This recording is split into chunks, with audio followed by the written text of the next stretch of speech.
झिणी उड़े रे गुलाल आज मारे मंदिर झिणी झिणी उड़े रे गुलाल आज मारे मंदिर जय जय श्री जय जय श्री जय जय श्री जय जय श्री जय जय श्री जय जय श्री जय जय श्री जय जय श्री जय जय श्री बोलिए पार्श्वनाथ भगवान की जय। चिंतामणि पार्श्वनाथ भगवान की जय। बोलिए पुरुषादानी पार्श्वनाथ भगवान की जय।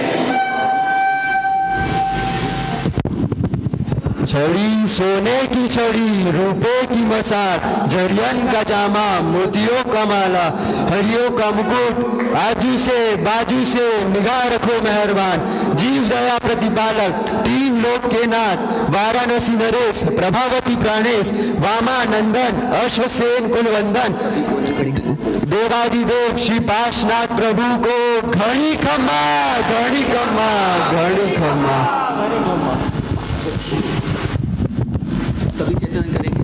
प्रभु दर्शन सुख संपदा प्रभु दर्शन नवनीत प्रभु दर्शन से पामिए सकल पदारथ से भावे भावन भाविए भावे दीजे दान भावे जिनवर पूजिए भावे केवल ज्ञान भावे केवल ज्ञान। इच्छा में खमा समणो वंदे ओम जावणी जाय निस्सियाय इच्छा कैसे समझ पढ़िका में इच्छा में पढ़िका में ओम एरिया वही आए विराहणाए गमणा गमणे पाणक गमणे बियक गमणे हरियक गमणे ओसा उतिंग पणग दग मट्टी मकड़ा संताना संकमणे जे में जीवा विराहिया एगेंदिया बेंदिया तेंदिया चौरिंदिया पंचेंदिया बेयावत्तिया लेसिया संघाइया संगठिया परिया वे किलामिया उद्दविया ठाणाओ ठाणम संकामिया जीव्या वव्रुव्या तस्समीक्षामि दुक्कडम तत्सूत्रीकर्णेणम पायच्छित कर्णेणम विसुही कर्णेणम विसल्ली कर्णेणम पावाणम कम्माणम निघाय नठाय ठामी कौसकम अनथ उससीयणम निससीयणम खासीयणम छीयणम जंभायेणम उड्डुयणम वायनिसज्ञेणम भमलेपित मुच्छाय सुहु में हिम अंग संचाले हिम सुहु में हिम खेल संचाले हिम सुहु में हिम दिट्ठी संचाले हिम एवमाई एहिम आगारे हिम अभगो अविरायो हुजमे कौसगो जावरिहंताणम भगवंताणम नमुकारणम न पारेमी ताओ कायम ठाणनम मोणनम झाणनम एक लोग स्नेहावे तो चार नौकारकाय सर्ग पाणम वो सिरामी।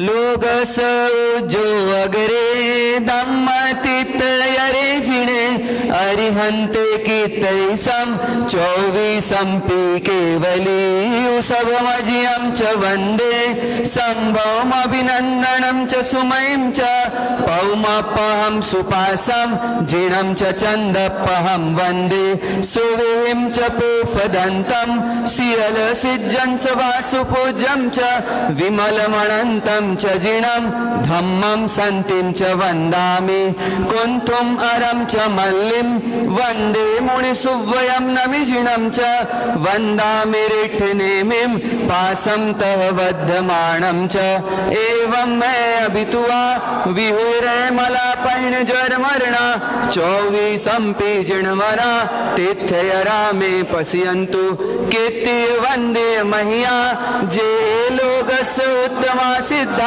आरोग्य बोहिलाभम समाहि वर्मुत्तमं दिन्तु चंदे सुने मलयरा आईचे सुअय्यम पयासेरा सागर वर गंभीरा सिद्धा सिद्धिमं दिसन्तु इच्छामि खमा समणो वंदे ओम जावणी जय निसियाय मथेण मंदामि इच्छामि खमा समणो वंदे ओम जावणी जय निसियाय मथेण मंदामि इच्छामि खमा समणो वंदे ओम जावणी जय निसियाय मथेण मंदामि। कर्ण संसम चेतन करूं इच्छम ओमर हम ज्योतिर्मयी पुरुषादानी देव परम प्रभावी पाश जिन चाहो तुम पद सेव चिंतामणि मंत्र मनोहर नाम चिंता चूरण कर करो मुझ मन चिंतित काम धरणेन्द्र पद्मावती सेवित पारसनाथ नित कविंद्र कीर्तित करो मोहे नाथ सनात जंग किंची नाम तिथम सगे पायले माणुसलोय जायम जिण महिम ताईम सवाईम वंदामी नमोत्थुणमर्यन्ताणं भगवन्ताणं आयिगरणं तिथिरणं स्वयं संबुद्धाणं पुरीसुत्तमाणं पुरीससिहाणं पुरीस्वर पुण्ड्रियाणं पुरीस्वर गन्धतीणं लोगुत्तमाणं लोकनाहणं लोकहियाणं लोकपैवाणं लोकपज्जो अगरणं अभयदयणं चक्षुदयणं मग्गदयणं शरणदयणं बुहिदयणं धम्मदयणं धम्मदेस्याणं धम्मनायगाणं धम्मसारिणं धम्मवर चाउरंत चकवट्टिणं अपरिहैवर्णाण दंसंधराणं वियट छौमाणं जिनाणं जाव्याणं तिन्नाणं तार्याणं बुद्धाणं बोह्याणं मुत्ताणं मोगाणं सवनुणं सवदर्शिनं शिवमयल मरुव मणंत मखय मवबः म पुनरावित्ति सिद्धिगैं नामदेयं ठाणं संपत्ताणं नमो जिनाणं जिय भैणं जेय सिद्धा जेय भविसन्ति नागे काले संपयवटमाणा सवेति वेणवन्दामि जावन्ति चे मुढे हे अतिरियलोय सवैं ताईं वन्दे सन्तु तत्सन्ताईं इच्छामि कमासमनो वन्दे उमजावनि जयनि सियाय मथ्थेण वन्दामि जावन्ति के विसाहु भरिणे महाविदेह सव्य सिमते सिम पणमोति विहेण तिदंड वीर्याणं नमो रत सिद्धाचार्योपाध्याय सर्व साधुभ्य उवसगहरं पासं वन्दामि पासं वन्दामि कम गणमोकं विस्निन्नासं मङ्गलोत्तलाडयावासं विसहर फुल्लिंग मन्तं कंठे दारी जोसया मणो तस गहरोग मारी दूठ जरा जंती विसामं चीठो दूरे मंतो तुझ प्रणामो विबहु फल होई नर तिरिये सुविजीवा पावंती न दुख दुगचम्मा तू समते लदे चिंतामणि कप पाय भये पावंती अविगीणं जीवाय राम ठाणं इह संतु महायस भक्ति भरन भरेण हीणता देव दीज बोहिम भवे हिण चंदया भवे पास जिण चंद भवे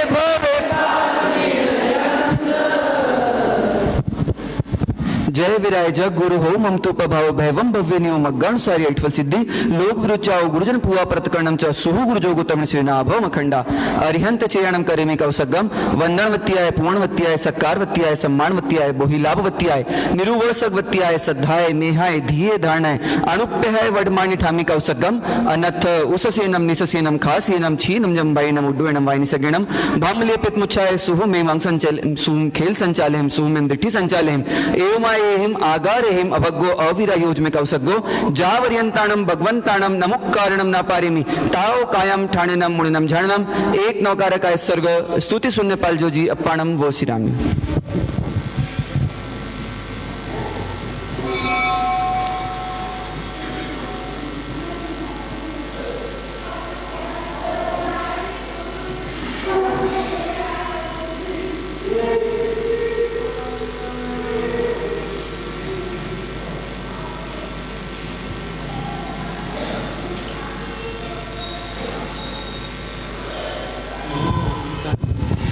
सिद्धाचार्योपाध्याय साधु नमो रत सिद्धाचार्योपाध्याय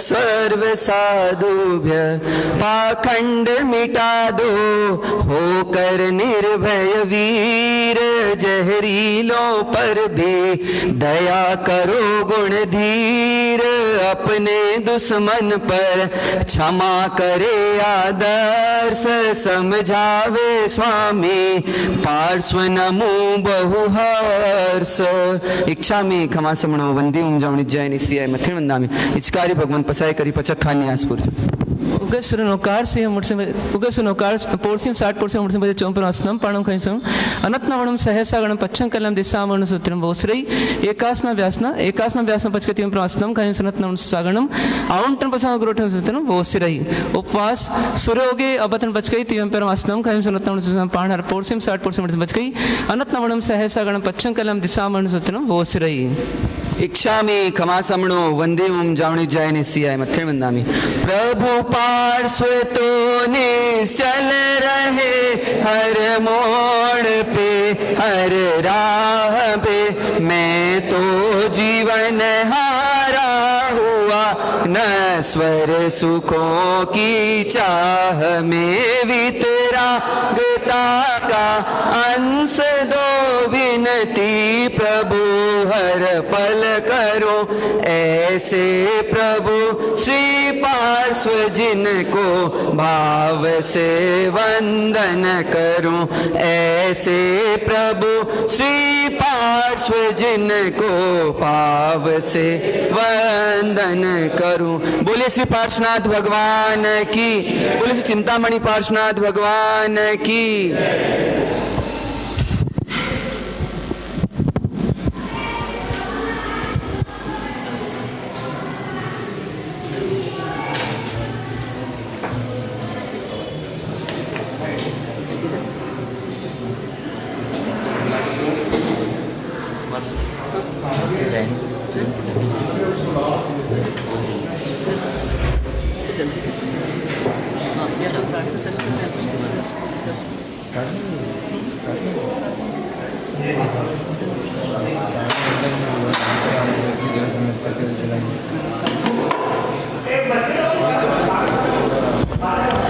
हेलो, पंच परमेष्ठी भगवंतों को भावपूर्वक वंदन।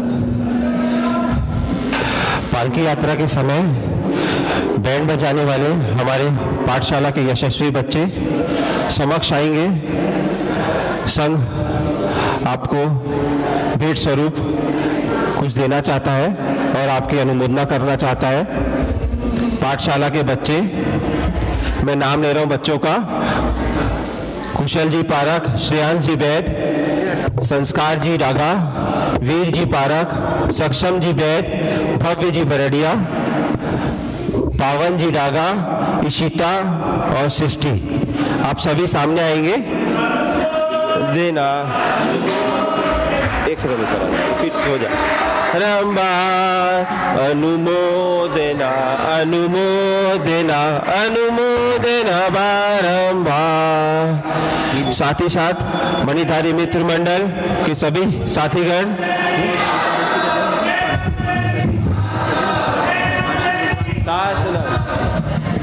सामूहिक गुरुवंदन। नहीं रह दे अपन शुरू करते हैं। रह दे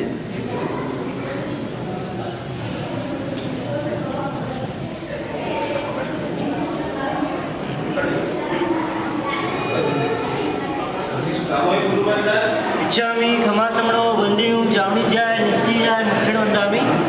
इच्छामि खमा समणो वंदियूं जावणी जाय निस्सियाय मक्षण वंदामि। इचकार भगवंत सूरई सुखतप शरीर निराबाद सुख संयम यात्रा निर्वध्य जी देव वर्तमानियों कारण संदिसोगरा गुठ्ठी में बेलतर रायम खाम्यु इच्छम खामी रायम जंकिंची अपत्यम परपत्यम भत्ते पाणे विनय व्यवस्थे आलावे संदर्भ विचासने समासने अंतवासे दिवस है जंकिंची मध्य विनय परिगणम सुमंबा वायरंबा तुभ्ये जानम अहम न जानम इच्छामि खमा समनो वंदिमु जावणी जय निश्चय उच्चरंदामि इच्छा कारण संस वारणा सभी सौजी संधि सावे इच्छामि खमा समनो वंदिमु जावणी जय निश्चय उच्चरंदामि इच्छा कारण संसम वायना पड़ी गयो जी पढ़ी कर इच्छा मी खमासम होती है जी सुंदर चिकार फिर फसाई करी वायना प्रसाद करो नमो अरिहंताणं नमो सिद्धाणं नमो आयर्याणं नमो उवजायाणं नमो लोये सौवसाहूणं ऐसो पंच नमोकारो सौब पावपणासनो मंगलाणं च सौबेसिं परमं हवै मंगलम्।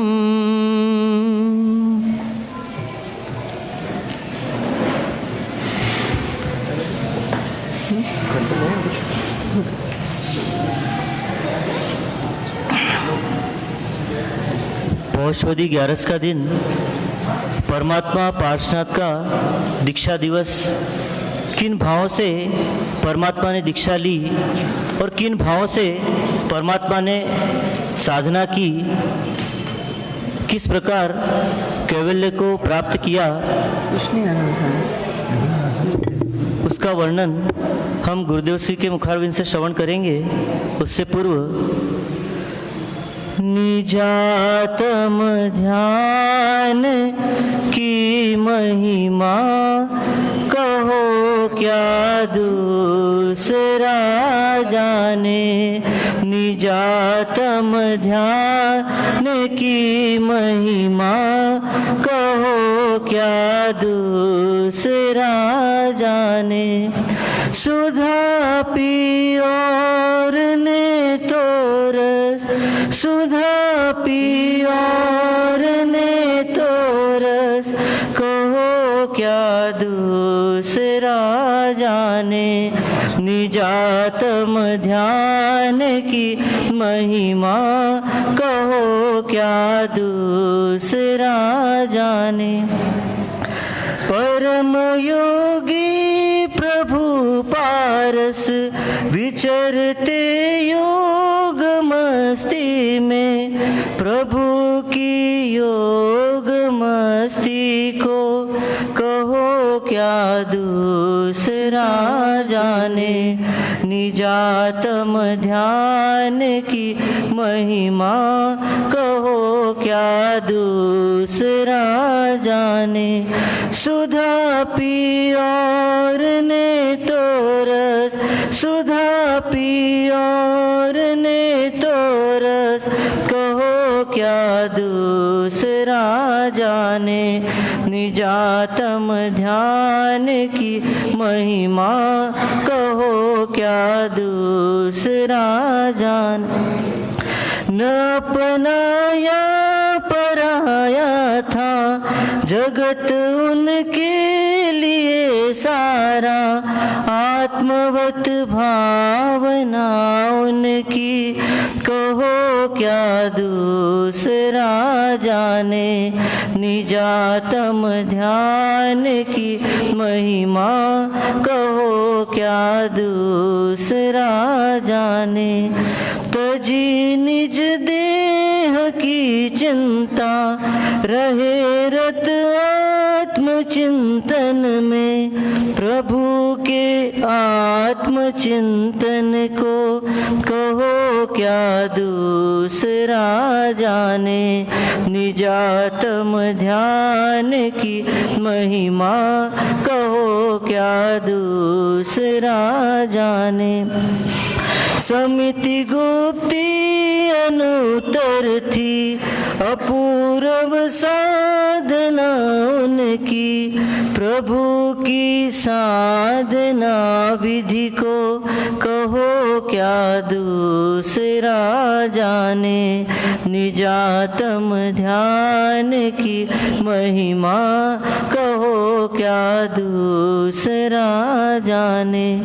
तपस्या पारना प्रभु ने किया धन सेठ के घर में। सुरों ने की महामहिमा कहो क्या दूसरा जाने।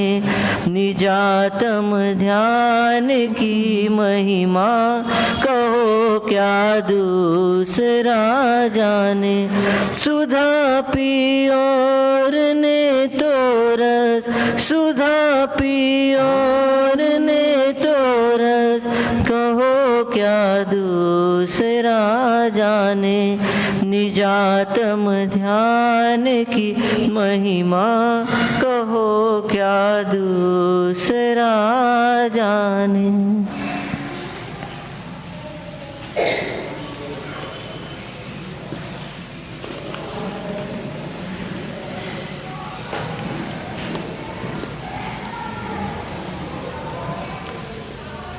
इस युग के प्रथम तीर्थंकर प्रभु ऋषभनाथ भगवान के चरणों में कोटिशा नमन। परंपरा से हुए सभी अरिहंत परमात्माओं के चरणों में कोटिशा नमन। अनंत अनंत सिद्ध आत्माओं को नमन। मोक्ष मार्ग के साधक समस्त आचार्य उपाध्याय एवं साधु भगवंतों के चरणों में कोटिशा नमन। परम पूज्य परम उपकारी सतपथ प्रदर्शक गुरु भगवंत के चरणों में कोटिशा नमन। उपस्थित आदरणीय मुनि भगवंत, धर्म प्रेमी बंधुओं, माताओं एवं बहनों,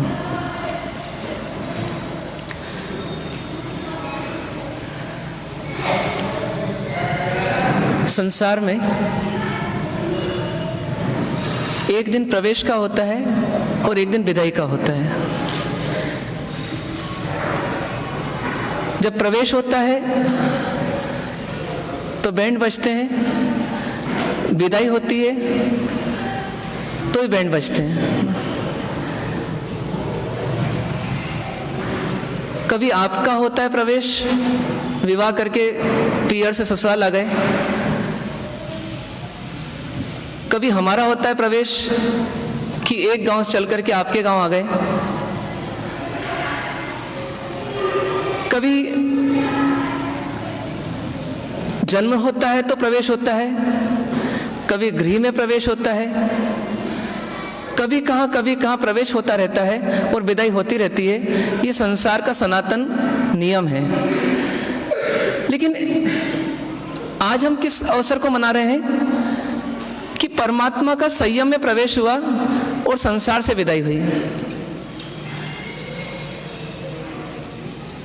परमात्मा की हर बात जो है वो समझना सामान्य व्यक्ति के बूते के बाहर है, क्योंकि सरोवर की गहराई नापी जा सकती है, नदी की गहराई भी एक बार नापी जा सकती है, लेकिन समुद्र की गहराई को नापना इतना आसान नहीं है। परमात्मा महासमुद्र थे, उस गहराई को नाप पाना इतना आसान नहीं है। पर उसकी एक झलक हमको दिखती है कि आज हम अपने नाम के लिए, पहचान के लिए, प्रसिद्धि के लिए इतने कारनामे करते हैं, इतने धूमधाम करते हैं, इतना सब कुछ करते हैं, तो भी ये नाम टिकता नहीं। और एक हमारे पारस दादा का जो नाम है, पार्श्वनाथ भगवान का जो नाम है, सोचिए पूरी दुनिया उनका नाम लेती है। क्या देव और क्या दानव, क्या नारकी और क्या मनुष्य, हर कोई उनका नाम लेता है। कहते हैं शंकेश्वर पार्श्वनाथ भगवान की प्रतिमा, पिछली 24वीं के 9वें तीर्थंकर परमात्मा ने नाम लिया उसका। आज आप देखें पूरे भारतवर्ष में पार्श्वनाथ भगवान का डंका बज रहा है, हर जगह बज रहा है। यहाँ तक कि कई जैन उनको मान रहे हैं, तो कई जैनेतर भी नाग बाबा करके उनका नाम लेते हैं, और कहीं कहीं उनकी प्रतिमा प्रतिष्ठित है। वो जैनेतर लोग जो हैं वो जैन लोगों को देते नहीं प्रतिमा। कभी अभयदेव सूरी जी को मिट्टी में मिलती है, और कभी नगपुरा में नीचे से मिलती है सरोवर में से, तो कभी कहाँ से प्रतिमा मिलती रहती है। एक व्यक्ति और कितनी प्रतिमा, और कितने लोगों ने उनका नाम स्मरण किया होगा। लेकिन देखना ये नहीं है कि उनका नाम कितना चलता है, प्रसिद्धि कितनी हो रही है। देखना ये है कि उन्होंने इस नाम और ख्याति को पाने के लिए किया क्या, क्या किया उन्होंने। उन्हें कोई धाम-धूम नहीं की, उन्हें बड़े बड़े महल नहीं बनाए उसके लिए, उन्हें बहुत बड़े बड़े राज्य नहीं जीते। उन्हें सिर्फ एक काम किया, अपने आप को जीता, एक आत्मा को जीता उन्होंने। उनका युद्ध किससे था? उनका युद्ध किसी और से नहीं था, बल्कि स्वयं अपने विकारों से था, अपनी बुराइयों से था। और उसके लिए सतत प्रयत्न चल रहा था। किसी को धैर्य देखना है भगवान का, तो देखिए उनके पूर्व भाव में जाकर के कि 9 भाव तक जिस व्यक्ति ने धैर्य रखा, सिर्फ एक व्यक्ति के लिए, और 10वें भाव तक उसने नहीं छोड़ा, तो भी उनका धैर्य अटूट रहा। सोचिए एक व्यक्ति के लिए कितना धैर्य, कितना धैर्य। आप सोचिए कि किसी का इंतजार कर रहे हैं आप, और वो व्यक्ति आज लेट आया, आपका मुंह उतर जाता है। कल और लेट आया तो आपकी जीवान थोड़ी सी चलती है। परसों ही लेट आया तो आप भनभना जाते हैं। मतलब एक व्यक्ति के लिए भी थोड़ा सा धैर्य नहीं रख पाते। अपना लाडला बच्चा होता है, उसका भी धैर्य नहीं रख पाते। और भगवान पार्श्वनाथ जी के भीतर में क्या ऐसा रसायन था, क्या ऐसी ताकत थी कि एक व्यक्ति बद से बद कर रहा था, बुरे से बुरा कर रहा था, और भगवान उसको हमेशा माफ करते जा रहे, करते जा रहे, करते जा रहे। इस साधना की पृष्ठभूमि से चल करके उन्होंने 10वें भाव में संयम लिया, इस तैयारी से कि यदि 10वें भाव में ही नहीं 10,000 भाव तक भी वो जीव आता रहे और मुझे सताता रहे, तो मैं उसके प्रति द्वेष की एक रेखा भी अंदर आने नहीं दूंगा। कितनी तैयारी थी उनकी, सोचिए। कोई महल नहीं, कोई अट्टलिकाएं नहीं, कोई बड़े बड़े साम्राज्य नहीं। आज ताजमहल को हम याद करते हैं, या मुमताज को हम याद करते हैं, या शाहजहां को याद करते हैं तो हम ताजमहल के नाम से याद करते हैं। यदि अकबर को याद करते हैं तो हम लाल किले के नाम से याद करते हैं। पर सच ये कि भगवान पार्श्वनाथ जी को याद करें तो किसके आधार पे करें? आज तो उनका कोई चिन्ह नहीं दिखता, कोई पहचान नहीं दिखती, फिर किसके आधार पे उनको याद करें? तो सिर्फ वो ऐसी चीज है कि कहा अभी कि कहो क्या दूसरा जाने, कोई दूसरा समझ ही नहीं सकता उस चीज को। कोई एरा गेरा नथु गेरा कुछ कर नहीं सकता, उनको समझ नहीं सकता, क्योंकि उनके भीतर की बात है ये। इसमें कोई दूसरा साझेदार नहीं है, दूसरा भागीदार नहीं है। उनके धैर्य का रस इतना कैसे, उनकी समता का रस इतना कैसे, उनकी क्षमा का रस इतना कैसे, उनकी सहजता का रस इतना कैसे, ये दूसरे को समझना इतना आसान नहीं है।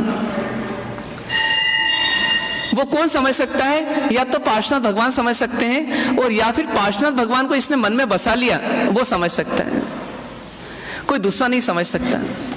जिसने भगवान पार्श्वनाथ जी का नाम लिया, उनकी मूर्ति देखी, उनके मंदिर गया, लेकिन उनको मन में नहीं बसाया, वो पार्श्वनाथमय नहीं हुआ, तो समझ जाइए वो पार्श्वनाथ भगवान के भीतर में क्या चल रहा है उसकी अनुभूति नहीं कर सकता। एक बच्चे की वेदना को 2 ही लोग समझ सकते हैं, या तो बच्चा स्वयं समझ सकता है, और या फिर बच्चे की माँ समझ सकती है।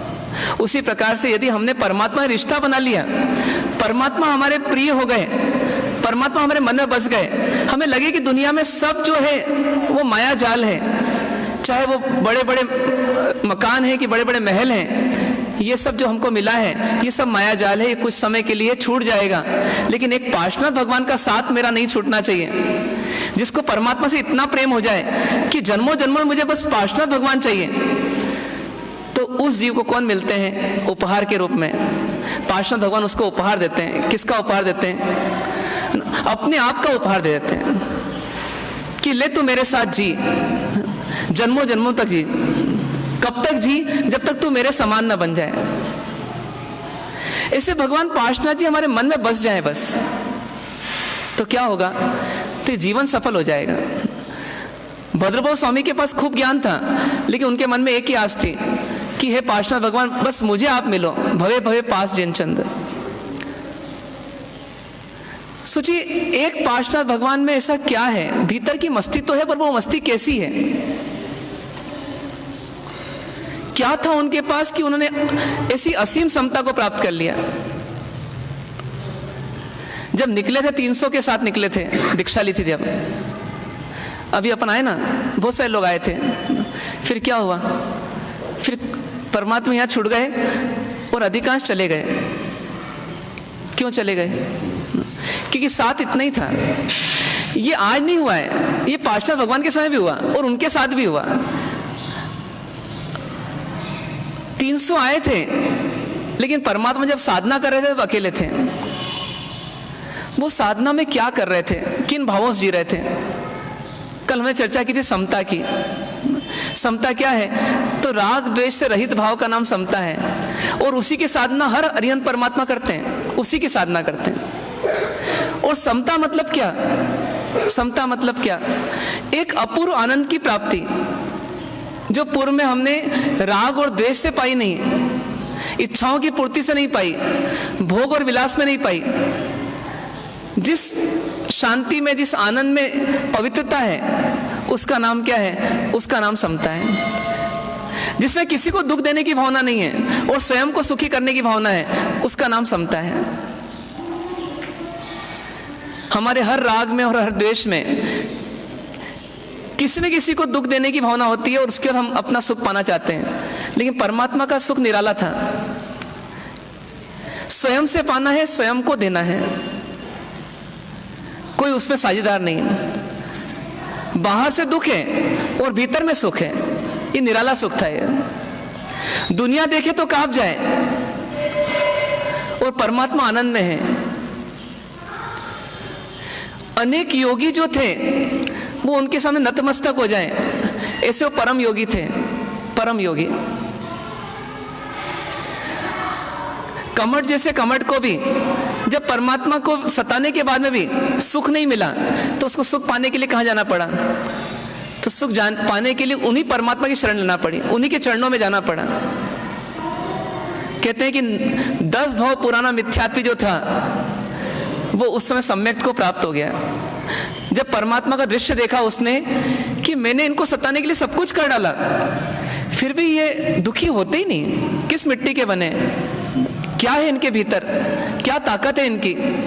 वो ताकत के प्रति गौर किया तो लगा देखो ये आत्मा की ताकत है, ये परमात्मा की ताकत जो है ये आत्मबल से है, परिस्थिति से प्रभावित नहीं होते। ये समझ में आ गया राज, मैं क्यों प्रभावित हो रहा हूँ। 10 भाव पहले किसी भाई ने मुझे सताया था, उसका वैर कब तक चलाऊंगा और कब तक दुखी होता रहूंगा और कब तक नरकों की यात्रा करता रहूंगा। न भाई बुरा करता है, न पत्नी बुरा करती है, न बेटा बुरा करता है, मैं ही अपना बुरा करता हूँ। ये विचार किसके भीतर आ गया? कमठ के भीतर आ गया, मेघमाली के भीतर आ गया।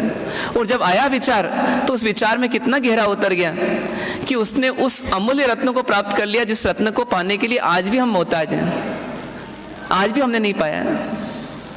वो है सम्यक दर्शन। दृष्टि क्लियर हो गई, परमात्मा मन में बस गए और वो परमात्मा आप अखंड हो गए कि अब मुक्ति तक के लिए यही मेरे पाथे हैं। मुक्ति पाने तक के लिए बस मेरे को और कुछ नहीं चाहिए। इस आत्मा को शरीर भी नहीं चाहिए मुक्ति पाने के लिए, लेकिन इस आत्मा को कौन चाहिए? इस आत्मा को मेरे पार्षद भगवान चाहिए। सोचिए, मुक्ति पाने के लिए शरीर चाहिए या परमात्मा चाहिए? कौन चाहिए? मुक्ति पाने के लिए परमात्मा चाहिए। तो इस शरीर के लिए हम इतना जीते हैं, इतना मरते हैं, और जिन परमात्मा के द्वारा हम मुक्त हो सकते हैं, हम परम सुख परम आनंद को पा सकते हैं, तो उन परमात्मा को पाने के लिए हमने क्या प्रयास कर रहे हैं? पिक्चर हॉल से बाहर निकलता है ना बच्चा, तो उसको हर जगह हीरो हीरो दिखता है। हमें कौन दिखना चाहिए? मंदिर में आए तो सिर्फ एक प्रतिमा नहीं दिखना चाहिए। कल बात आई थी ध्वजा से लेकर के भूमि तल तक, नींव के एक एक पत्थर तक हमें कौन दिखना चाहिए? हमें पार्षद भगवान दिखना चाहिए। इस शरीर के एक एक कण में कौन दिखना चाहिए? पार्षद भगवान दिखना चाहिए। इस मन के एक एक पटल पर कौन दिखना चाहिए? पार्षद भगवान दिखना चाहिए। मंदिर में आए तो पार्षदमय हो जाए तो वास्तव में हम कह सकते हैं कि हम परमात्मा के भक्त हैं। और जो परमात्मा का भक्त हो जाएगा उसको परमात्मा भगवान स्वरूप जरूर मिल जाएंगे और वो एक दिन स्वयं भगवान बन जाएगा। ऐसे पार्श्वनाथ भगवान के भीतर में क्या चल रहा है उसको जानने का थोड़ा प्रयास करते हैं। जब उन्हें दीक्षा ली तो क्या चल रहा था? जब बनारस में ये राजकुमार बाहर निकले होंगे तो वामा प्रभावती सबको छोड़ करके निकले, स्वयं निकल पड़े। निकल रहा था शरीर और आत्मा तो अंदर प्रवेश कर रही थी। शरीर महल से बाहर जा रहा था और आत्मा आत्मा में प्रवेश कर रही थी। ये आत्मा आत्मा में प्रवेश कर रही थी मतलब क्या? जैसे एक नारियल होता है ना, तो नारियल को देखो कि नारियल कौन से रंग का होता है, आपसे पूछें तो बताएंगे क्या? क्या बताएंगे? कौन से रंग का होता है नारियल? ब्लैक या ब्राउन? ब्राउन कि ब्लैक? ब्राउन। ये वाला तो वाइट रहता है। सोचिए, ब्राउन यदि नारियल होता है तो फिर आप उसको फोड़ते क्यों हैं? मिल गया आपको ब्राउन नारियल। नारियल ब्राउन होता है क्या वास्तव में? सोचिए, फिर क्या होता है? सफेद होता है। तभी तो आप बोल रहे ब्राउन होता है। वो होता सफेद है लेकिन दिखता कैसा है? बाहर से ब्राउन है, और हमको भ्रम हो जाता है ब्राउन है, पर वो रहता सफेद है। कितना सफेद रहता है? कितना सफेद? आपके कपड़े आप डिटर्जेंट में धो लें तो भी उतने सफेद नहीं हो पाते जितना कि वो सफेद होता है। एकदम धवल, एकदम उज्जवल, एकदम श्वेत। और सिर्फ दिखने के लिए सफेद होता है कि उसका रस जो है वो मधुर भी होता है।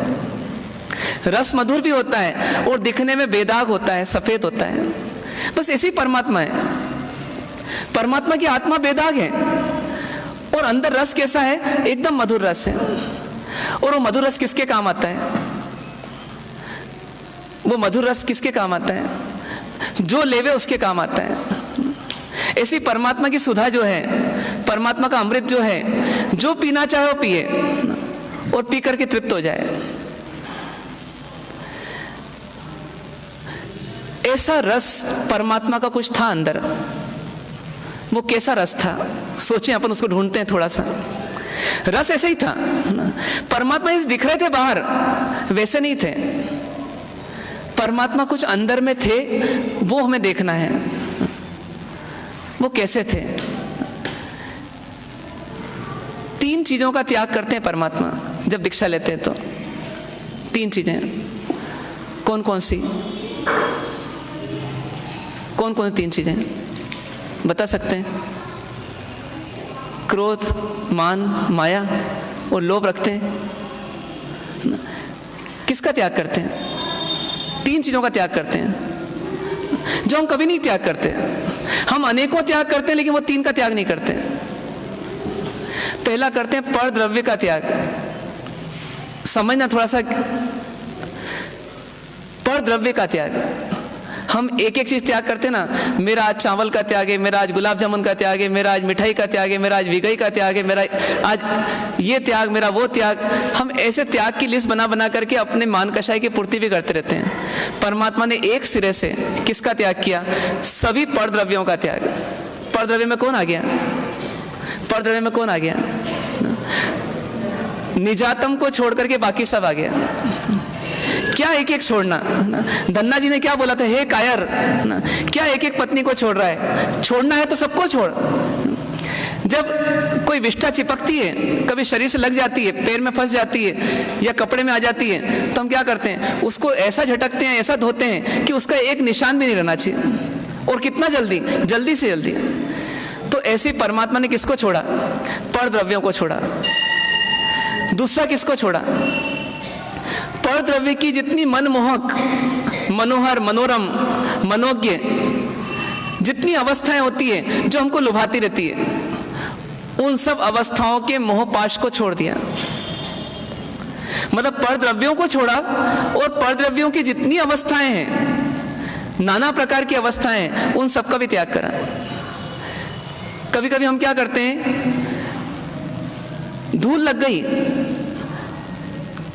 तो धूल का त्याग कर देते हैं, धो लेते हैं उसको, लेकिन फिर क्या करते हैं, थोड़ी देर बाद पाउडर लगा लेते हैं।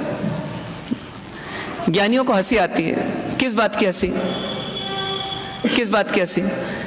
कि भाई तूने एक मिट्टी निकाली और दूसरी मिट्टी लगा ली, दोनों है तो क्या, दोनों है तो मिट्टी ही।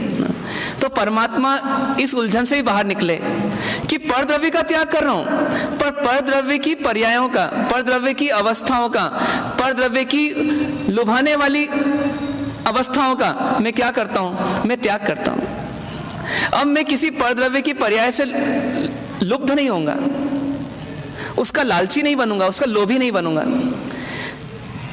कहते हैं कि अब वैमानिक देव की रिद्धि मिल जाए तो परमात्मा की अवस्था कैसी थी उस समय, कि मुझे इसके मोहपाश में नहीं फंसना, क्योंकि ये है क्या, ये मिट्टी है, ये मिट्टी है। चक्रवर्ती का पूरा साम्राज्य मिल जाए तो परमात्मा को लेश मात्र भी राग नहीं आता। क्यों नहीं आता? क्योंकि वो साम्राज्य जो दिख रहा है ये सब नश्वर है, ये अवस्थाएं भी बदल जाएगी। उनका यौवन ऐसा होता है, उनका रूप ऐसा होता है कि सुंदर से सुंदर स्त्रियां और अप्सराएं भी उन पर लुब्ध हो जाएं, लेकिन वो किसी पर लुब्ध नहीं होते। क्यों नहीं होते? क्योंकि उन्हें क्या दिख रहा है, ये मिट्टी की पर्याय है, ये मिट्टी की अवस्था है, फंसना ही नहीं। अब उनको परमान्य का आहार कराते हैं। कहते हैं धन सेठ ने आहार कराया उनको दीक्षा के बाद में, अगले दिन ही। लेकिन परमात्मा उस परमान्य में भी लुब्ध नहीं हुए, उन्हें परमान्य का भोग करते हुए भी परमार्थ को नहीं छोड़ा।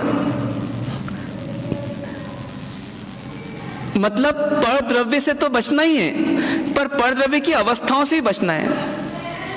ये अवस्थाएं नाना प्रकार की रहती हैं और इन नाना प्रकार की अवस्थाओं में कहीं हम फंस जाते हैं, कहीं हम फंस जाते हैं। मिट्टी का राग छोड़ा, लेकिन मिट्टी में निकला सोना, और सोना बना जब ज्वेलरी, और ज्वेलरी की जब अवस्था देखी और डिजाइन देखी तो उसमें लुप्त हो गया है मन। वो दृष्टि खो दी इसने कि ये है क्या, ये है मिट्टी, उसको भूल गया। मिट्टी को छोड़ा और मिट्टी में से खिला गुलाब, और गुलाब को कहाँ लगा लिया? अपने कोट में लगा लिया। भूल गया उस समय कि गुलाब क्या है, ये बनी हुई है खाद से, और खाद किससे बनी है? मिट्टी से बनी है, विष्ठा से बनी है, गंदगी से बनी है। भूल गया। ये भूल अनादिकाल से हम करते आ रहे हैं। जिस जन्म में गए वहां पर भोग के जो विषय मिले उन विषयों में हम लुप्त हो गए और परमात्मा सावधान हो गए। मुझे परद्रव्य में नहीं फंसना, मुझे परद्रव्य की अवस्थाओं में नहीं फंसना। ये मनमोहक आएगी, मिलेगी, लेकिन फिर भी इनकी वास्तविकता कुछ अलग है। ये है तो परद्रव्य ही। ये नारियल जो है वो बाहर की दाढ़ी जो है उसकी, उससे राग कर ले तो नारियल भी क्या हो जाए? मेला हो जाए। लेकिन नारियल मेला नहीं होता। वो क्या करता है? वो एक काष्ठली का उपयोग करता है। काष्ठली से बाहर जितना है उसका, उससे मेरा कोई संपर्क नहीं। बाहर से रस ले लिया उसने और रस का निर्माण कर लिया, लेकिन बाहर से भूसे का साथ छोड़ दिया। ऐसे ही संसार के समस्त द्रव्य और समस्त द्रव्य की समस्त अवस्थाओं का त्याग कर दिया। दो त्याग किए, और तीसरा किसका त्याग किया? तीसरा किसका त्याग किया? अब क्या बचा संसार में? फिर किसका त्याग किया? शिशिर भैया, तो शरीर किस में गया? स्वद्रव्य में। ये तो पहले ही परद्रव्य हो गया। शरीर पहले ही परद्रव्य हो गया। आत्मा को छोड़ के बाकी सब परद्रव्य है। पर मतलब पराया, जो छूट जाता है वो सब पर। तो शरीर का साथ भी पहले ही छोड़ दिया, शरीर की अवस्थाओं का भी राग छोड़ दिया। फिर क्या बच गया? एक चीज बच गई। वो क्या चीज है? परद्रव्य के प्रति जो भाव है अंदर में, जो तार जोड़ने वाली चीज अंदर में मौजूद है, जो बाहर से अपना तार जोड़ती रहती है, उसका भी त्याग कर दिया। मतलब किसका त्याग कर दिया? तो स्वद्रव्य की भी जो पर्याय हैं, अवस्थाएं हैं, जिसमें क्रोध, मान, माया, लोभ आदि जन्म लेते हैं और वो मुझे पर से जोड़ते हैं, उसका भी त्याग कर दिया। मतलब नारियल को पाना है, असली नारियल को, तो किस किस का त्याग करना पड़ेगा? तो पहले तो भूसे का त्याग करना पड़ेगा, फिर एक बड़े छिलके का त्याग करना पड़ेगा जो कठोर है, और उसके साथ फिर एक और चीज का त्याग करना पड़ेगा जो बिल्कुल लगा हुआ छिलका है, उसको भी हटा देते हैं अपन, तब अपने को बिल्कुल सफेद गिर मिलती है। तो परमात्मा ने किसका त्याग किया? परद्रव्य का त्याग किया, परद्रव्य की अवस्थाओं का त्याग किया, और उन अवस्थाओं से मोह कराने वाली जो अंदर की अवस्था है, आत्मा की अवस्था है, जिसके कारण आत्मा अशुद्ध हो रही है, उस मोह का भी त्याग कर दिया, उस मोह की अवस्था का भी त्याग कर दिया। अब उस मोह का साम्राज्य कितना बड़ा, मोह का परिवार कितना बड़ा, तो उसमें अज्ञान भी था, उसमें मिथ्यात्व भी था, उसमें क्रोध भी था, उसमें मान भी था, उसमें माया भी थी, उसमें लोभ भी था, उसमें कुसंस्कार भी थे, कुभावनाएं भी थी, जितने प्रकार के विकार हो सकते थे सब थे। परमात्मा ने किसका त्याग किया? उसका भी त्याग किया। यदि उसका त्याग नहीं करते तो क्या होता? जैसे हम किसी चीज का त्याग करते हैं ना, ये काम ऐसा नहीं होगा तब तक मेरा इसका त्याग, और जैसे वो काम हो जाता है फिर क्या होता है? फिर उस पर टूट पड़ते हैं। क्यों टूट पड़ते हैं? क्योंकि उस वस्तु का त्याग किया था, पर उस वस्तु के प्रति जो मोह था, उस मोह का त्याग नहीं किया था। त्याग कैसा होना चाहिए? वस्तु का त्याग तो हो, वस्तु के राग का भी त्याग हो, वस्तु के मोह का भी त्याग हो। परमात्मा ने तीनों का त्याग किया, इसलिए बाहर से भी संयम पाला और अंदर से भी संयम पाला। बाहर का संयम क्या था? कि बाहर की वस्तुओं से नहीं जुड़ेंगे, और अंदर का संयम क्या था? कि अंदर में विकारी भाव पैदा नहीं होने देंगे। दो संकल्प थे उनके, एक बाहर से वस्तुओं से संबंध नहीं रखेंगे, और एक भीतर में विकारी भावों से संबंध नहीं रखेंगे। ये तीनों का त्याग किया परमात्मा ने। मतलब अपन सुनते हैं कि घर बार महल सब छोड़ दिया, लेकिन वो तो संसार का एक छोटा सा पार्ट था। यदि और भी अधिक होता तो क्या करते? उसका भी त्याग करते। पूरा संसार भी होता तो उसका त्याग करते। इतनी तैयारी से गए थे। अब कोई बोले कि क्या ऐसा त्याग हो सकता है? क्या अपन कर सकते हैं क्या? तीन चीजों का त्याग, पर द्रव्य का त्याग मतलब पूरा संसार आ गया, उसमें संसारी द्रव्य आ गए, संसारी पदार्थ आ गए, और फिर उन पदार्थों की मनमोहक सब अवस्थाओं का त्याग, राग द्वेष दोनों के निमित्त वाली सब अवस्थाओं का त्याग, और फिर उसके साथ अपने क्रोधादि भावों का त्याग, मतलब अंदर में जितने विकार हमको सताते हैं उन सब का त्याग। ये तीनों का त्याग किया उन्होंने। हम कर सकते हैं या नहीं कर सकते? हम कर सकते हैं या नहीं कर सकते? सामने परमाणु मिल रहा है, सामने परमाणु मिल रहा है, और परमात्मा के भीतर में मोह नहीं आ रहा, उसके भी राग नहीं आ रहा। ये तैयारी से परमात्मा निकले हैं। क्योंकि ऐसा नहीं होता कि संसार में घर में ही रहते हुए हमको राग के विषय मिलते हैं या द्वेष के विषय मिलते हैं। जब संयम लेते हैं तो वहां पर भी राग और द्वेष के खूब विषय मिलते हैं, और उल्टा ओपन टू स्काई हो गए, ओपन टू अर्थ हो गए, ओपन टू वर्ल्ड हो गए, कि अब पूरी दुनिया में हर राग और द्वेष का विषय किसका हो सकता है? वो संयमी का हो सकता है। जितने घर आपने नहीं देखे होंगे उससे अधिक घर किसने देखे होंगे? हम लोगों ने देख लिए। जितने घर का भोजन आप लोगों ने नहीं किया होगा, उससे अधिक घरों का भोजन किसने कर लिया? हमने कर लिया। जितने बड़े बड़े महल जैसे घरों में आप नहीं रुके होंगे, हम रुके हैं। ये सब चीजें हर संयमी को मिलती है, परमात्मा को ही मिलने वाली थी। परमाणु से लेकर के यदि चक्रवर्ती भी हो तो आ जाए सामने वंदन करने, लेकिन क्या जबरदस्त ताकत थी अंदर में कि चक्रवर्ती आ जाए तो मान खड़ा ना हो, और कोई छोटा सा व्यक्ति आ जाए और पत्थर से मारे या चाबुक से मारे तो परमात्मा उसको आंख उठा के नहीं देखे कि तू क्या कर रहा है, तेरी हिम्मत क्या है, तेरी औकात क्या है। कितना अंदर का कंट्रोल होगा, सेल्फ कंट्रोल कितना जबरदस्त। इस ताकत से निकले परमात्मा। अपने को लोगों के थोड़े से कटु वचन सताते हैं तो हम हिल जाते हैं, और परमात्मा जब निकले होंगे तो रात्रि में जब मच्छर काटते होंगे या बिच्छू डसते होंगे या सांप पास से गुजरता होगा या शेर सामने दहाड़ता होगा, तो उसमें परमात्मा क्या कर रहे होंगे? अपने परमात्मा, अपने पार्षद भगवान क्या कर रहे होंगे? वो उस शांत सुनसान सन्नाटे वन जो रात्रि थी उसमें क्या कर रहे थे? उसका चश्मदीद गवाह कौन था? वो चंद्रमा, जो चंद्रमा अपनी रोशनी फेंक रहा था और पत्तों के बीच में से वो रोशनी नीचे तक जा रही थी बड़ी मुश्किल से। चंद्रमा के पास ज्यादा प्रकाश नहीं था, थोड़ा ही से प्रकाश था। उस प्रकाश में वो कुछ झलका रहा था और उसमें कौन दिख रहा था? एक शांत मना एक व्यक्ति, एक महात्मा जो खड़े हैं। आसपास में शेर हैं, भालू हैं, बिच्छू हैं, मच्छर बैठे हुए हैं, बड़े बड़े मच्छर डस रहे हैं। और परमात्मा कैसे हैं? बिल्कुल शांत। वो पार्श्वनाथ भगवान ने ये सब तपस्या की है, ये सब साधना की है। एक रात्रि नहीं, ऐसी 83 रात्रि बिताई है। वो 83 तो क्या 83,000 भी बिताना पड़ती तो उसके लिए उनका मन तैयार था। उनके पास इतनी ताकत कहां से? हमारे पास इतनी ताकत है क्या? तो हमारे पास इतनी ताकत क्यों नहीं है? उनके पास वो ताकत क्यों आई? किसके बल पर? किसके बल पर वो ताकत आई? बता सकते हैं आप? उनके पास क्या था ऐसा? सब पदार्थ छोड़ दिए थे ना, कि कोई पदार्थ बचा था उनके पास? सब पदार्थ छोड़ दिए थे कि कोई पदार्थ बचा था उनके पास? सब चीजें दान दे दी थी उन्होंने।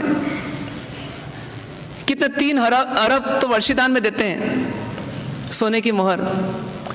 3 अरब 88 करोड़ 80 लाख। और जो चाहे वो मांग ले, लेकिन एक चीज नहीं देते। वो क्या चीज है? एक चीज नहीं देते बस वो, और वो दे सकते भी नहीं, और कोई ले सकता भी नहीं। वो क्या चीज है? वो क्या चीज है? वो स्व है। उस स्व का नाम आत्मा है। वो आत्मा कहां थी? उसी शरीर के भीतर थी। वो कौन थे? वो भी आत्मा थे।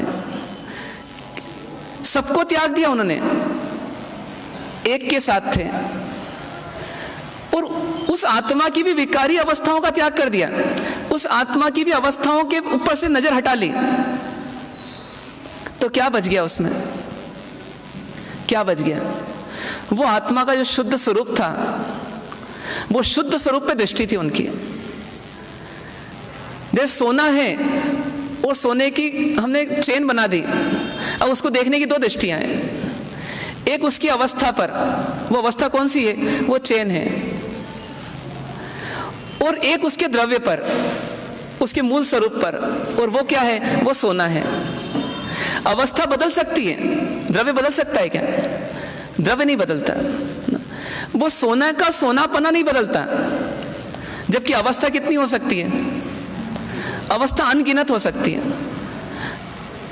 वो सोने को जब सुनार कूटता है तो भी सोने की क्या चीज कम नहीं होती? सोने को जब कूटता है, हथौड़ी से पीटता है, तो उस समय उसकी एक चीज कम नहीं होती। क्या कम नहीं होती? उसका सोनापना जो है, उसकी जो चमक है, वो चमक खत्म नहीं होती।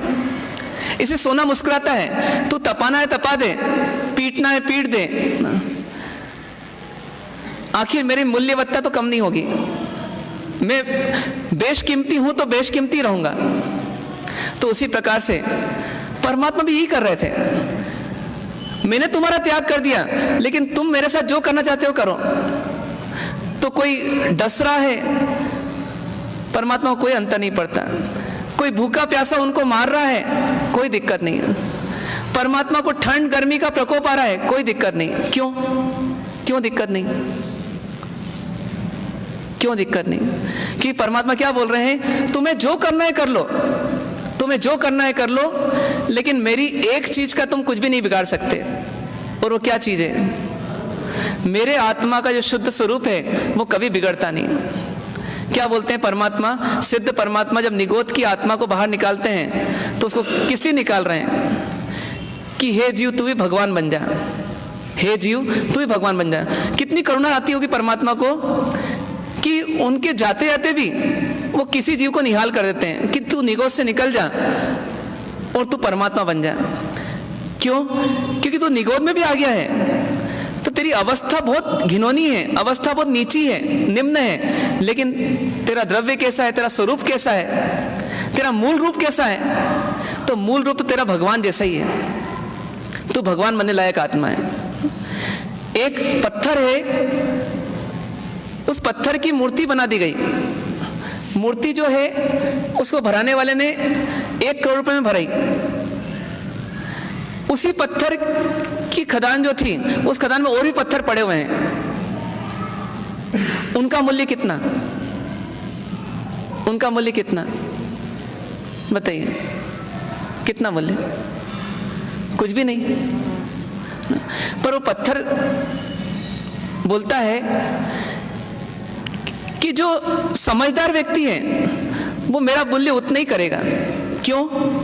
क्योंकि जिसकी मूर्ति बनी है उसी जाति का मैं भी हूं, उसी जाति का मैं भी हूं।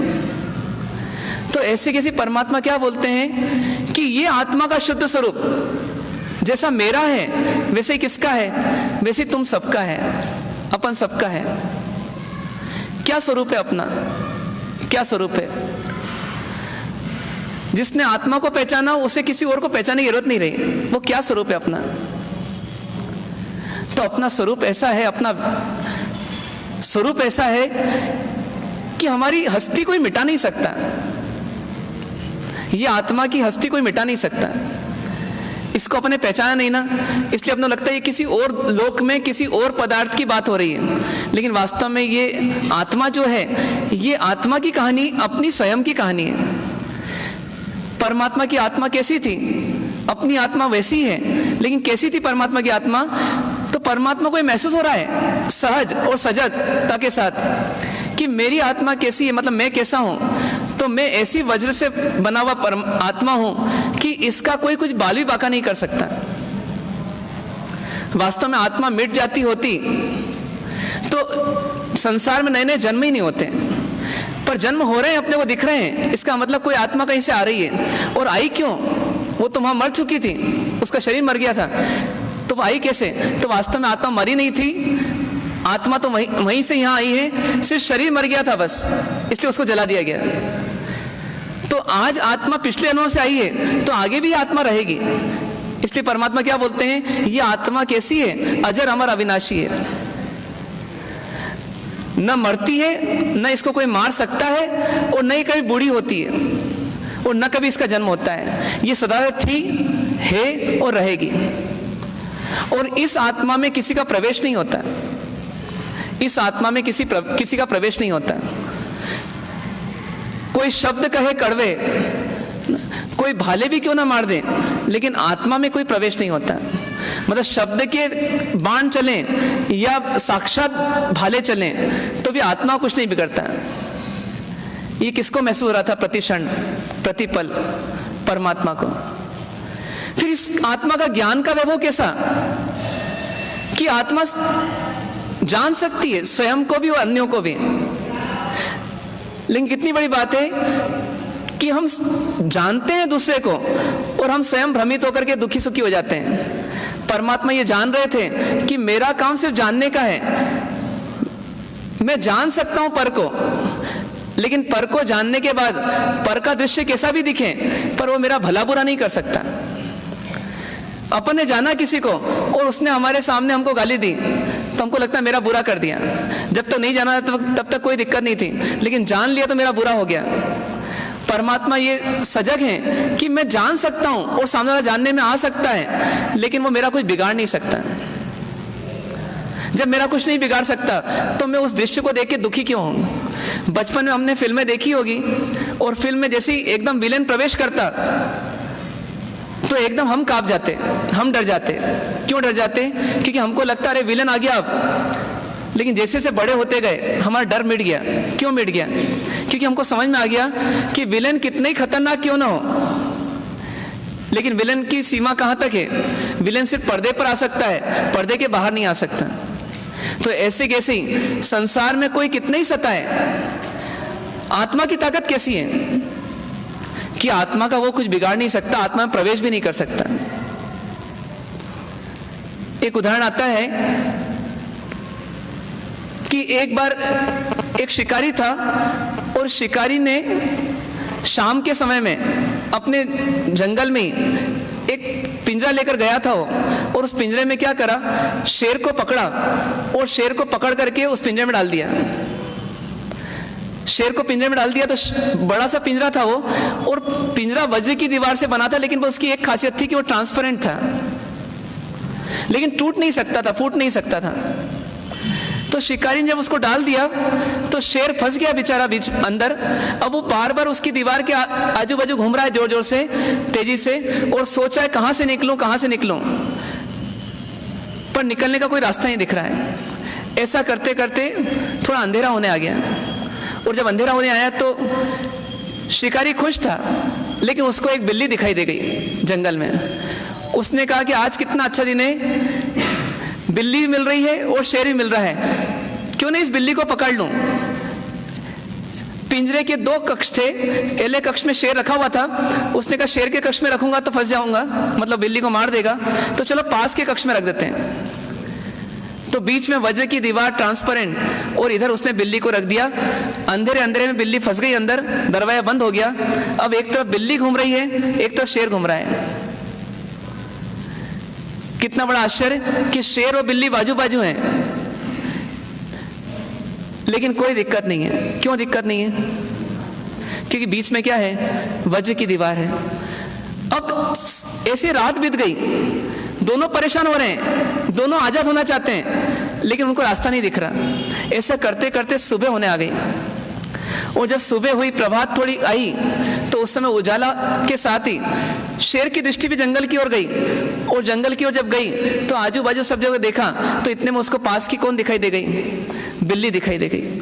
और जैसे उसको पास की बिल्ली दिखाई दी, उसने कहा भूखा तो हूं मैं, चलो आज भोजन तो मिल गया मेरे को। वो दीवार का उसको ध्यान नहीं रहा, और उसने जोर से छलांग लगाई दहाड़ते हुए। और इधर बिल्ली जो थी, बिल्ली ने भी शेर को देखा, और शेर को देखा तो वो भी कांप गई। और इधर शेर जैसी लपका तो जोर से आवाज आई, और शेर कहां गिर गया? शेर अपने ही पिंजरे में गिर गया। शेर अपने पिंजरे में जब गिरा तो कारण क्या बना कि बीच में वज्र की दीवार थी, उसको पार नहीं कर सकता था वो। लेकिन इधर जैसे ही देखा तो बिल्ली कैसी मिली? तो बिल्ली मरी हुई मिली। अब बिल्ली मरी हुई मिली तो शिकारी को आश्चर्य हुआ कि मैंने इसको मारा नहीं, मैंने तो इसको पूरा व्यवस्थित रखा था, ये मरी हुई कैसे मिली? उसको समझ में नहीं आ रहा क्या कारण है उसका, क्या कारण है उसका कि बीच में कौन थी? वज्र की दीवार। शेर कितना दूर था उससे? शेर कितना दूर था उससे? बताइए। बिल्कुल पास में था कि बहुत दूर था? एकदम पास में था। लेकिन पास में होते हुए भी बिल्ली को उसने मारा कि नहीं मारा? क्यों नहीं मारा उसने? तो बिल्ली मरी कैसे फिर? बिल्ली कैसे मर गई? बिल्ली स्वयं के डर से मर गई। शेर ने उसको छुआ कि नहीं छुआ? छुआ भी नहीं उसको, मारा भी नहीं उसको, और बिल्ली मर गई। अब बिल्ली से कोई बोले कि तुझे मर रही थी तो कौन मारा था तुझे? तो उसका उत्तर क्या आएगा? और शेर से पूछे कि तूने मारा क्या उसको? मैंने तो उसको छुआ भी नहीं भैया। तो ऐसा कैसे हो गया? बिल्ली बोल रही शेर मार रहा था, और शेर बोल रहा मैंने छुआ भी नहीं उसको, और बिल्ली मर भी गई।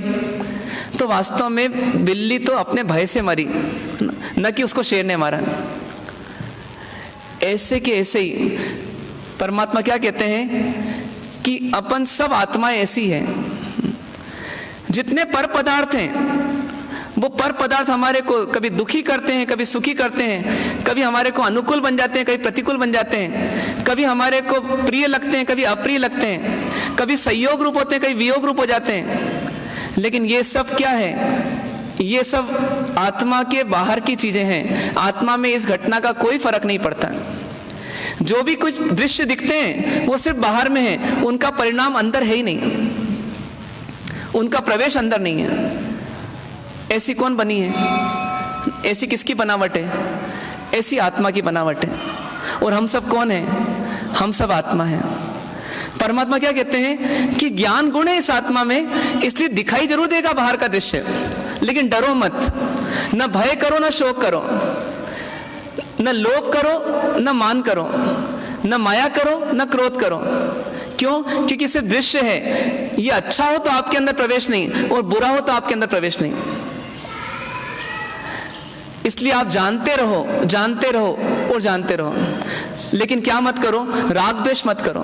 क्योंकि राग द्वेष कब होते हैं? जब कोई अच्छा हमारा अच्छा कर देगा तो राग हो जाता है, और बुरा पदार्थ हमारा बुरा कर देगा तब द्वेष हो जाता है। लेकिन ना कोई अच्छा करता है और ना कोई बुरा करता है। जो बच्चा जन्म लेता है वो कोई अच्छा करेगा ऐसा नहीं है, लेकिन हमारी कल्पना होती है मेरा अच्छा करेगा, मेरी बुढ़ापे की लाठी बनेगा, तो हम राग करते रहते हैं। पर ये जरूरी नहीं कि आप पहले जाओगे और वो बाद में जाएगा, ऐसा भी हो सकता है वो पहले चले जाए। और जो आपको मिलता भी है, कभी वो आपके पास आता है, कभी आप खुश हो जाते हैं, कभी दुखी हो जाते हैं, ये सब आपके मोह से ही होता है।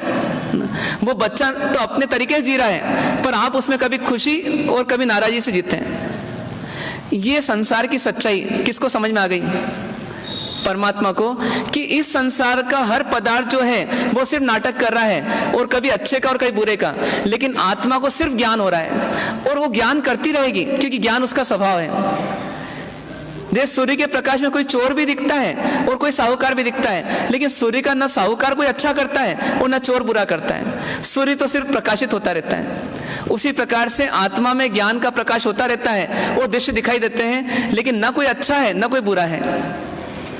ये समझ जिसकी जागृत हो जाती है, वो धीरे धीरे क्या करते हैं? वो संसार का दीपक बुझा देते हैं और अपने आत्मा का दीपक जला लेते हैं, और उसी को हम कहते हैं कि राग द्वेष से रहित हो जाते हैं और वो समता में आ जाते हैं। समता में आने का ये कारण बन जाता है, समता में आने का ये आधार बन जाता है कि मैं मेरे लिए जीऊं, मैं मेरे में जीऊं, मैं मेरे से जीऊं, मैं पर से ना जुड़ूं। और इसी भाव में जीते जीते परमात्मा क्या करते जाते हैं? अपने पुराने राग द्वेष को भी छोड़ते जाते हैं और नए राग द्वेष में बनते नहीं हैं। इसलिए मेघमाली आया तो मेघमाली को कोई परेशानी नहीं है। धर्मेंद्र को परेशानी हुई कि कमर जो है परमात्मा को परेशान कर रहा है, पर परमात्मा को कोई परेशानी नहीं। क्या बता सकते हो आप क्या कारण बना कि उनको परेशानी नहीं हुई, और क्यों धर्मेंद्र को परेशानी हुई? क्या कारण? अरे वो शेर आया तो बिल्ली को परेशान होना था क्या? क्यों नहीं होना था?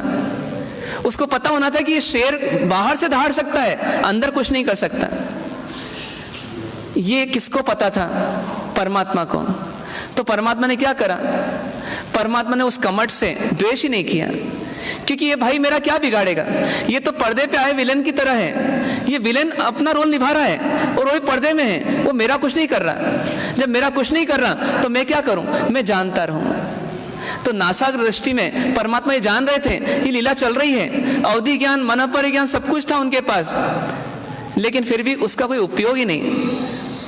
न कोई बेचैनी, न कोई अशांति, एकदम शांत। क्यों? क्योंकि ये हो रहा है।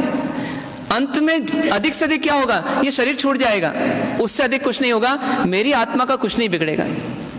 ये ताकत किससे मिली उनको? ये ज्ञान से मिली। ज्ञान से जान लिया तो ताकत मिल गई। बिल्ली को क्या करना चाहिए था? बिल्ली को अपनी ताकत बढ़ाने के लिए क्या करना चाहिए था? बिल्ली को सिर्फ इतना ज्ञान करना था कि ये वज्र की दीवार है और इसमें किसी का प्रवेश है नहीं। इतना ज्ञान मात्र बिल्ली की ताकत को बढ़ा सकता था कि नहीं बढ़ा सकता था? ना, ना, बिल्ली को कोई डंबल करने की आवश्यकता नहीं थी, है ना। बिल्ली को किसी जिम्नेशियम में जाने की आवश्यकता नहीं थी। बिल्ली को कोई शेर से लड़ाई करने की आवश्यकता नहीं थी। बिल्ली को सिर्फ अपनी ताकत जो थी उसमें उसको स्वीकार करने की आवश्यकता थी कि भैया मैं तो वज्र की दीवार के अंदर सुरक्षित हूँ।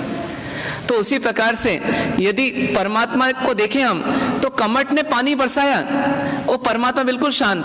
तो क्यों? क्योंकि उन्होंने अपनी ताकत को समझ लिया और उसी ताकत के बल पर दिन रात जी रहे थे। कमट तो बीच में आया और चला भी गया, लेकिन परमात्मा 83 दिन तक लगातार यही कर रहे थे। और इसी के बल पर उनको संसार के सब नाटक जो हो रहे थे उनमें न किसी पे राग आ रहा था और न किसी पे द्वेष आ रहा था। तो फिर क्या मिल रहा था अंदर? तो अंदर में अपने आत्मा के बल से, अपने आत्मा के वैभव से, अपने आत्मा के गुणों से, अपनी आत्मा की शक्तियों से उनको क्या मिल रहा था? उनको अपना आनंद मिल रहा था। अरे मैं अनंत शक्तियों संपन्न आत्मा हूं, इसी का उनको आनंद था। मैं एक परिपूर्ण आत्मा हूं जिसका कोई कुछ बिगाड़ नहीं सकता, इसका आनंद मिल रहा था। अपन अस्पताल जाते हैं, किसी को कैंसर हो रहा है, किसी को कोरोना हो गया, किसी को कुछ, किसी को कुछ, हमको किसका आनंद आ रहा है? किसकी शांति है? हमको अपनी स्वस्थता की शांति रहती है। आप सोचो कि डॉक्टर बोले कि आपकी भी जांच करा लेते हैं कोरोना की, तो वहीं से अशांति शुरू आती है। यदि मैं अस्वस्थ निकला तो, और उसमें जैसे नेगेटिव रिपोर्ट आ जाए, अरे मैं स्वस्थ हूँ, कितना आनंद आता है। तो मैं स्वस्थ हूँ इसका आनंद आ रहा है अपने को अस्पतालों में। तो इसी प्रकार से परमात्मा को किसका आनंद आ रहा था कि ये सब हो रहे हैं तमाशे, लेकिन मैं आत्मा परिपूर्ण हूँ, मेरा कुछ नहीं बिगड़ रहा। इसका आनंद उनको सतत चल रहा था और इसी आनंद में जी रहे थे। और इस आनंद ने उनको कहाँ तक पहुँचा दिया?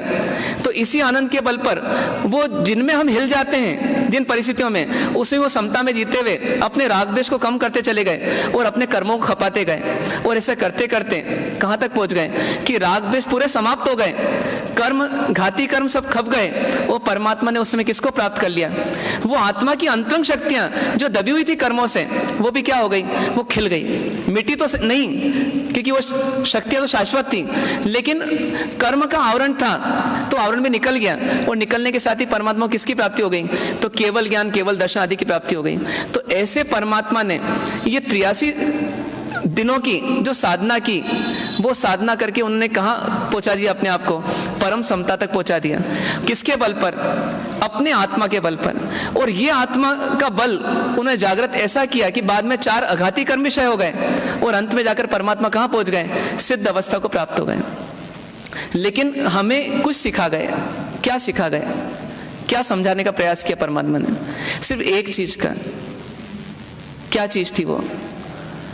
कि परद्रव्य की अवस्थाएं और परद्रव्य के लिए होने वाली अंदर की विकारी अवस्थाएं, ये सब जो हैं ये छोड़ी जा सकती है। इनका आश्रय, इनका आलंबन, या यूं कहें कि इनका साथ छोड़ा जा सकता है। किसके बल पर? किसके बल पर? आत्मा के बल पर। एक तरफ कृष्ण है, एक तरफ कृष्ण की सेना है। अर्जुन ने किसको चुन लिया? तो कृष्ण को चुन लिया। कारण क्या था? उसको पता था कृष्ण के पास जो बल है वो उसकी पूरी सेना के पास नहीं। ऐसी पूरा संसार छोड़ा जा सकता है। किसके लिए? एक आत्मा के लिए, क्योंकि आत्मा में जो बल है वो संसार में नहीं है। ऐसे आत्मबल के धनी कौन थे? पार्षद भगवान। और कौन है? कौन है? भगवान पार्षद जी क्या बोल रहे हैं? तुम सब पारस हो। अपन परमात्मा की भक्ति करें मतलब क्या? हम परमात्मा की भक्ति करते करते परमात्मा को अपने अंदर बसा लें। अंदर बसा लें मतलब क्या? अंदर बसा लें मतलब क्या? अंदर बसा लें मतलब हमारे भीतर में जो पार्श्वत्व है, जो पार्श्व शक्ति है, पार्श्वनाथ भगवान की जो शक्ति है, वो आत्मा ही है। उस आत्मा को पालें तो हमें कौन दिखेगा? अपने भीतर में पार्श्वनाथ भगवान दिखेंगे। इसलिए गौतम स्वामी आदि ने क्या किया? भगवान महावीर का आलम्बन लेते लेते भगवान महावीर के समान ही बन गए। तो उसी प्रकार से हमें भी क्या करना? पार्श्वनाथ भगवान की भक्ति ऐसी करना कि हमारे को अपनी आत्मशक्ति दिख जाए। और आत्मशक्ति जब दिख जाए तो हम बोले, हे पार्श्वनाथ भगवान, आप अब कहीं बाहर नहीं है, आप मेरे हृदय में हैं। क्यों? क्योंकि जो शक्ति आपकी आत्मा में है वो शक्ति मेरे भीतर है। तो मैं और आप समान हो गए, एक हो गए। अब हम में और आप में भेद नहीं रहा। तो ये सच्ची भक्ति हो जाएगी, सच्ची प्रीति हो जाएगी। तो ऐसा प्रयास करना है आपको, हमको सबको, कि दीक्षा कल्याणक मतलब परमात्मा की मुक्ति का सबसे बड़ा कदम। और मुक्ति का आधार कौन है? वो परमात्मा का आत्मबल। दीक्षा किसकी है? दीक्षा आत्मा की है। आत्मा आत्मा को पा लेती है, इसी का नाम दीक्षा है। तो ऐसा प्रयास आपको हमको सबको करना कि जीवन में हम भी अपने आत्मबल को बढ़ाएं। और छोटी छोटी परिस्थितियों में जो हम विह्वल हो जाते हैं, विचलित हो जाते हैं, बेचैन हो जाते हैं, उस समय उन परिस्थितियों को छोड़ करके हम अपनी आत्मशक्ति को देखें तो हमें लगेगा कि अरे देखो, अपने पास इतना बल है, अपन छोटे छोटे शब्द नहीं सुन सकते क्या? किसी का कोई गलत नहीं देख सकते क्या? किसी गलती को माफ नहीं कर सकते क्या? किसी के तीखे शब्दों को नहीं सहन कर सकते क्या? आज थोड़ा कम मिला तो क्या नहीं जी सकते क्या? इतनी ताकत है इस आत्मा में कि कुछ बिगड़ने वाला नहीं। हम फालतू बिगड़ जाते हैं सोच सोच करके, भ्रम से, अज्ञान से। तो इस अज्ञान का आश्रय छोड़ें और ज्ञान के साथ देखने का प्रयास करें। हमारी ताकत बढ़ जाएगी और हमें जीवन में हर परिस्थिति में सुखी रहने की कला आ जाएगी। तो आप हम सब प्रयास करें कि हम भी परमात्मा पार्श्वनाथ भगवान के चरणों में अपने आप को झुका करके एक भावना करें कि हे भगवान, मैं भी किसी दिन आपके समान बनूंगा और आपके पचिनों पर चल करके सिद्ध अवस्था को पाऊंगा। ऐसा प्रयास आप हम सब करें। ओम शांति शांति। श्री पार्श्वदेव चरणों में शत शत प्रणाम हो। मेरे मान मानस के स्वामी तुम एक धाम हो, तुम एक धाम हो। श्री पार्श्वदेव चरणों में शत शत प्रणाम हो। मेरे मानस के स्वामी तुम एक धाम हो, तुम एक धाम हो। दुनिया में देव लाखों है पूजे जा रहे, है पूजे जा रहे। जिन देव इस रसना में, जिन देव इस रसना में तेरा ही नाम हो। मेरे मानस के स्वामी तुम एक धाम हो, तुम एक धाम हो। तुम में राग रत्ती क्यों द्वेष और से, क्यों द्वेष और से। यह वीतरागता तेरी, यह वीतरागता तेरी मेरा विश्राम हो। मेरे मानस के स्वामी तुम एक धाम हो, तुम एक धाम हो। श्री पार्श्वदेव चरणों में शत शत प्रणाम हो। मेरे मानस के स्वामी तुम एक धाम हो, तुम एक धाम हो। आ एक बार पारस हत भाग्य जो रहा, हत भाग्य जो रहा। पारस अब स्वयं बनूं मैं, पारस अब स्वयं बनूं मैं। बस वैसा काम हो मेरे मानस के स्वामी तुम एक धाम हो, तुम एक धाम हो। श्री पार्श्वदेव चरणों में शत शत प्रणाम हो। मेरे मानस के स्वामी तुम एक धाम हो, तुम एक धाम हो। नस नस में बस रहे हो रस ज्यों कवित्व में, रस ज्यों कवित्व में। भगवान भक्त तुलसी के, भगवान भक्त तुलसी के तुम ही राम हो।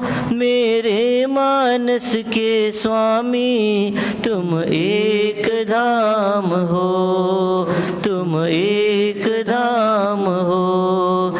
श्री पार्श्वदेव चरणों में शत शत प्रणाम हो। मेरे मानस के स्वामी तुम एक धाम हो, तुम एक धाम हो। पचखंड तिव्यार उपवास सूर्य हो गए अबतम बच गई तिवम परमास्तम खाने संतम पाणहर पोरसीम 60% मुठन बच गई अनंत नवगुणम सहसा गणम पच्छन गलम संतम बोसरी पोरसी 60% एकासना व्यासना एम निवि हो गए सनौकार से हम पोरसीम 60% मुठन बच गई तिवम परमास्तम पाणम खाने संतम नवगुणम सहसा पच्छन गलम दिशा मन संतम एम निवि विगई पचके नतले वाले हम किसे संकोच पर्सन एकासना व्यासना बच गई तिवम परमास्तम खाने संतम नवगुणम सागणम आउंट बसंग गुरुतम बोसरी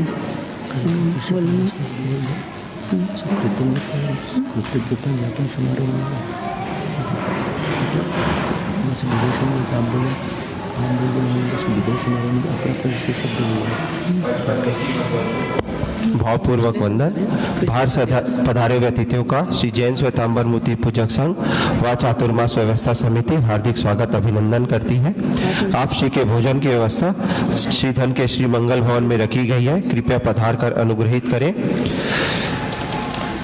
त्रिदिवसीय जन दीक्षा कल्याणक का आज तृतीय दिवस सभी तपस्वियों की श्री संघ सुख साता पूछता है।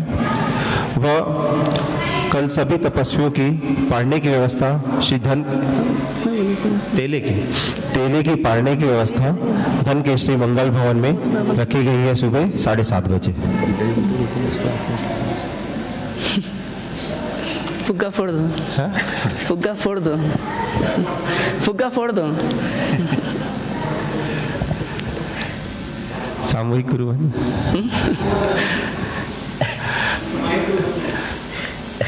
कल हमारा ही वरघोड़ा है, तो आपको सबको अच्छी बड़ी संख्या में पधारना है। कल विहार की संभावना है। हाँ जो करना देख उसको मतलब चलो आप बोलो।